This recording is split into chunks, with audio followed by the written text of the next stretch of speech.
कराची के इलाके लियारी बगदादी में 5 मंजिला इमारत ज़मीन बोस होने से 9 अफराद जाँ बहक हो गए। मुतअद्दिद अफराद मलबे तले दबे हुए हैं, जबकि 12 ज़ख्मियों को मलबे के नीचे से निकाल लिया गया है। रेस्क्यू अहकाम के मुताबिक वाक़ये के फौरी बाद रेस्क्यू इदारे, पुलिस और रेंजर्स की टीमें मौके पर पहुँच गई और इमदादी कार्रवाइयाँ शुरू कर दी गई हैं। इलाका मकीनों की मदद से मुतासरीन को निकालने की कोशिशें की जा रही हैं। रेस्क्यू अहकाम का कहना है कि जख्मियों में 3 खवातीन शामिल हैं, जिन्हें सिविल अस्पताल मुंतकिल कर दिया गया है, जहां 2 जख्मियों की हालत तशवीशनाक बताई जा रही है।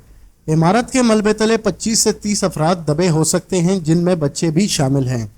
दूसरी तरफ कराची पुलिस ने गिरने वाली इमारत के मालिक की तलाश शुरू कर दी है।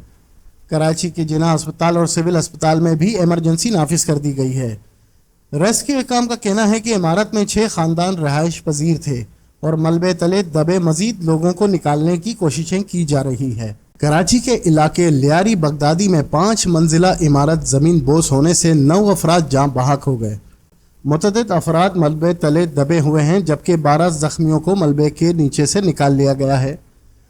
रेस्क्यू अहकाम के मुताबिक वाक़ये के फौरी बाद रेस्क्यू इदारे, पुलिस और रेंजर्स की टीमें मौके पर पहुँच गई और इमदादी कार्रवाइयाँ शुरू कर दी गई हैं।